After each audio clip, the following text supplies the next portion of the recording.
L'École supérieure d'administration, d'économie, de journalisme et des métiers de l'audiovisuel ESAE offre de nouveaux challenges pour l'année universitaire 2023-2024. Étudiantes et étudiants, parents d'élèves nouveaux bacheliers, ESAE, c'est la garantie d'une formation de qualité à des conditions très avantageuses. À Gbedjromede, à Papa, à Boumekalavi et Parakou, inscrivez-vous en administration générale, administration du travail et de la sécurité sociale, trésor et finances publiques, impôts, diplomatie et relations internationales, journalisme et métiers de l'audiovisuel, gestion des marchés publics, planification et développement local, sciences économiques, sciences juridiques et toutes les filières des sciences de gestion. ESAE vous offre des bourses, demi-bourses et de réductions pour les premières inscriptions dans toutes ces filières. Waouh! En licence 1, 2 et 3 et en master, bénéficiez jusqu'à 50% de réduction sur tous nos sites. N'est-ce pas génial? Infoline. ESAE Gbedjromede, 3e rue à droite en quittant le carrefour Le Jador pour la BIBE Jéricho ou au plus 229 90 93 65 21 98 98 14 00 à Kpakpa au plus 229 52 88 33 33 à Boumekalavi au plus 229 52 88 44 44 Parakou au plus 229 52 46 12 12. ESAE, l'excellence à un an.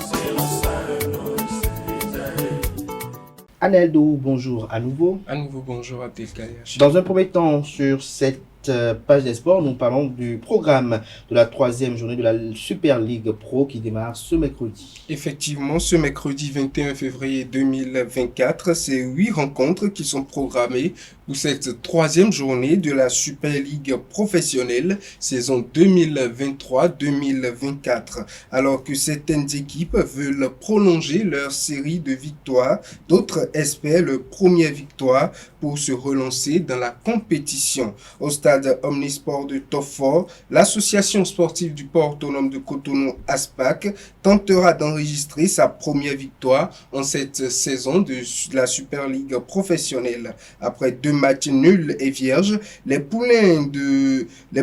Portugais défient une équipe de Ayema Football Club en grande forme et qui vise une 3e victoire d'affilée pour consolider son fauteuil de leader actuel du championnat. À Banikwara, Banigansé accueille Dadje Football Club pour l'un des chocs de cette journée. Sur une série de 2 victoires consécutives, les chasseurs ont à cœur de s'offrir la formation d'Aplaoué pour poursuivre leur parcours sans faute. Un déplacement donc périlleux pour le capitaine Ghislain Aoudo et ses coéquipiers qui sont à la quête de leur première victoire en cette ultime phase du championnat national. Pour son premier match à domicile en Super League professionnelle, les Dragons de Louémé seront l'hôte de l'association sportive de Cotonou. Le club de la capitale va surfer sur son exploit à Ouida, notamment la journée précédente sur le champion en titre Coton Football Club, notamment sa victoire 1-0 pour la 2e journée pour essayer de prolonger la joie de ses supporters. Cependant, ça ne sera pas une partie facile pour les Oranges et Noirs devant une formation des cotonculteurs qui disposent des Cotonois de l'AS Cotonou qui disposent d'une équipe performante pour remonter la pente. Le stade Omnisport de Goho à Abomey sera le théâtre du duel entre Dynamo d'Abomey et l'association sportive de l'AS Takouné sur la déception du match nul concédé dans les derniers instants face à Damissa Football Club devant son public lors de la journée précédente. L'équipe de la Cité Royale d'Abomey veut absolument se relancer dans la course. La mission ne sera pas du tout simple contre une équipe de Kandy qui sort de 2 défaites et qui a envie de corriger le tir. Le stade de Savalou, par contre, va abriter l'une des rencontres les plus attendues de cette 3e journée. Défait à Banikwara, 1-0 à l'occasion de la 2e journée. Espoir de Savalou entend renouer avec la victoire. La tâche s'annonce rude pour les Saoboys qui affronte une solide formation des Cavaliers de Niki qui a remporté ses 2 premiers matchs. Le champion en titre, par contre, titre, Coton Football Club n'a pas droit à l'erreur. Le club champion compte 1 point après 2 journées et se déplace à Pobet pour affronter l'équipe de la JSP. Les poulains de Victor Zronka devront éviter le piège de cette formation de la JSP qui, certes, a perdu ses 2 premiers matchs, mais qui est capable de se réveiller devant son public. Au stade Omnisport de Grand Popo, l'équipe de l'Autopopo a rendez-vous avec Damissa Football Club pour un duel qui s'annonce palpitant, alors que le club de la cité balnéaire vise une 2e victoire d'affilée. Les jaunes et verts de Ndali sont déterminés à arracher leur premier succès dans cette Super League professionnelle. Match à ne pas manquer alors dans la dernière rencontre, revenu d'une défaite à Pobet face à Aema Football Club 1-0, la formation des Requins de l'Atlantique croise les crampons avec Sobemap Football Club qui reste invaincu avec un bilan d'un match nul et une victoire pour 2 sorties. Rendez-vous donc au stade René Pleven pour cette dernière rencontre. Nous parlons à présent des 24e championnats nationaux qui se dérouleront dans la ville de Glasgow, les championnats nationaux de Scrabble qui débutent autant pour moi à compter de ce jour. Effectivement, la ville de Glasgow, dans le département des Collines, accueille du 21, notamment ce jour, au 24 février 2024, les 24e championnats nationaux de Scrabble du Bénin. La soixantaine de férus du plus célèbre jeux de lettres qui se sont qualifiés vont se croiser dans les 4 épreuves pour cette compétition, à savoir le championnat national individuel élite duplicata, le championnat national individuel classique, le championnat national individuel en bleed et le défi national. C'est l'occasion pour les champions en titre de confirmer ou de passer la couronne.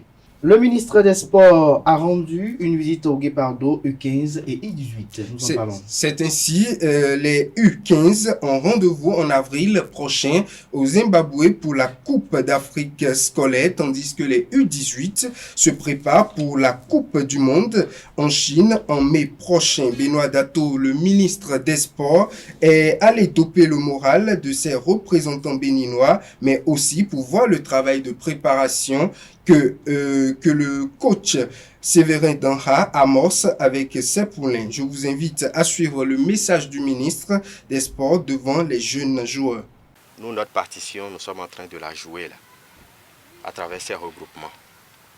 Et vous aurez de meilleurs regroupements si nous avons les meilleurs résultats. Nous avons signé des partenariats avec des pays aujourd'hui rien que pour vous, rien que pour ces programmes-là. Donc les campements à venir, les regroupements à venir pourront se dérouler assez facilement dans d'autres pays à de meilleures conditions.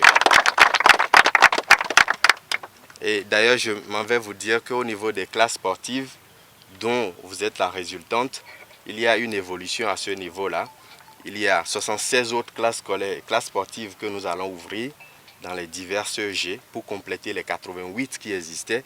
Au niveau de ce regroupement, il faudra également préparer les cours. On va également prendre contact avec les divers directeurs de CEG, de provenance, pour pouvoir vous renforcer au besoin à la fin de ce campement, de ce regroupement.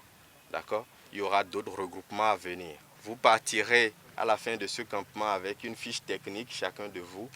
Quand vous serez dans vos collèges respectifs, vous devez pouvoir continuer à vous entraîner. Nous ne voulons plus négliger une compétition. Quand on dit que le Bénin participe à une compétition, c'est que nous y allons en nous préparant et nous y allons avec l'esprit de la gagne. Nous devons gagner. Nous devons ramener les coupes de la CAN scolaire. Nous devons ramener les coupes, la coupe du monde scolaire. Nous nous intéressons à la Fédération béninoise de football pour finir. Effectivement, la Fédération béninoise de football informe le public sportif que la séance de détection complémentaire du centre de perfectionnement pilote de Misrété, initialement prévue pour démarrer Notamment, ce mercredi 21 février 2024 est reporté à une date ultérieure. L'annonce a été faite à travers un communiqué rendu public hier mardi 20 février 2024. L'instance fêtière du football béninois a tenu à présenter ses excuses au public pour les désagréments que pourrait créer un tel report et rassure de la communication de la nouvelle date sur les mêmes canaux.